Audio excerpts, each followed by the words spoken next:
The Zoltari had studied humanity for over a decade. From their high command ship orbiting Jupiter, Admiral Crixon scoffed at the transmissions intercepted from Earth's network's news, games, and most amusingly, human military exercises. To him, humans were unpredictable, emotional, and above all, amateurs at war. Their tactics are chaotic. Their strategies laughable, Crixon sneered, claws tapping the halotable. They value deception over direct strength. Cowards, not warriors. What Crixon didn't understand was that deception was a strategy. When the Zoltari finally invaded, they expected a full frontal planetary defense. What they got instead was silence. Their dropships landed unchallenged across remote areas. Deserts, mountains, even abandoned cities. No counterattacks, no armies. Just eerie stillness. Within hours, soldiers began reporting strange events. Whispering voices over unencrypted comms. Terran music slow, haunting lullabies playing in their headsets.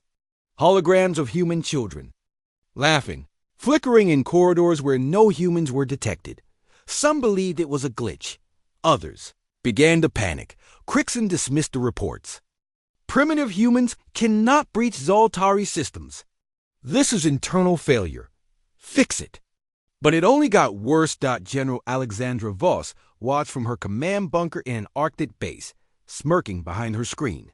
Phase 1 complete, she said. Team of PsyOps specialists had been preparing for this war since the Zoltari's first scout drone was intercepted. They knew brute force wouldn't work.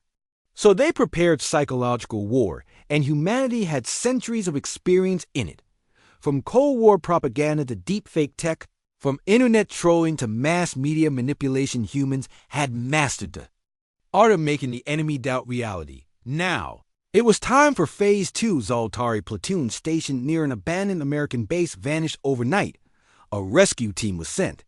All they found were claw marks, made by Zoltari claws. Some soldiers had clawed at their own helmets, as if trying to get something out of their heads. Crixon watched the footage in disbelief. Madness, he muttered. Soon after, Terran drones dropped thousands of leaflets over Zoltari units. Written in the alien tongue, the note said, "You have already lost. Check your thoughts. Are they really yours?" Some Zoltari commanders began ordering helmet removals to prevent mental contamination. Others committed suicide.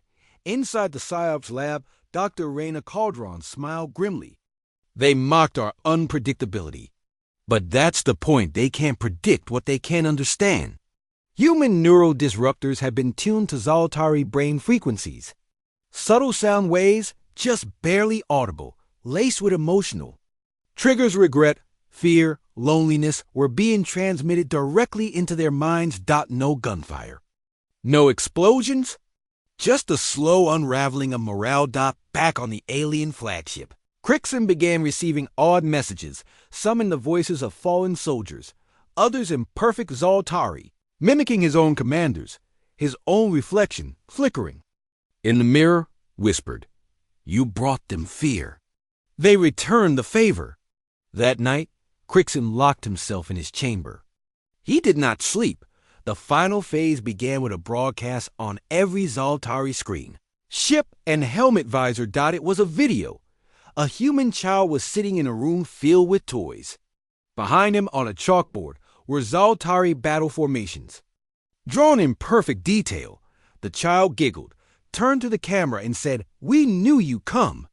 Then the room exploded into static, replaced by a looping message. "This is not your war. This is your lesson." Zoltari units across Earth began laying down their weapons. A week later, Earth's skies were clear. The invasion had ended without a single Terran city falling. Crixon was captured in low orbit, disoriented, muttering to himself.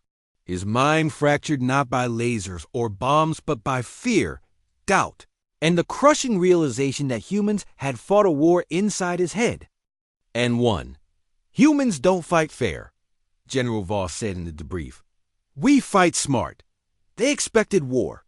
We gave them PsyOps." Earth had sent a message not just to the Zoltari, but to the entire galaxy, never mistake silence for surrender. And never, ever mock a human's mind.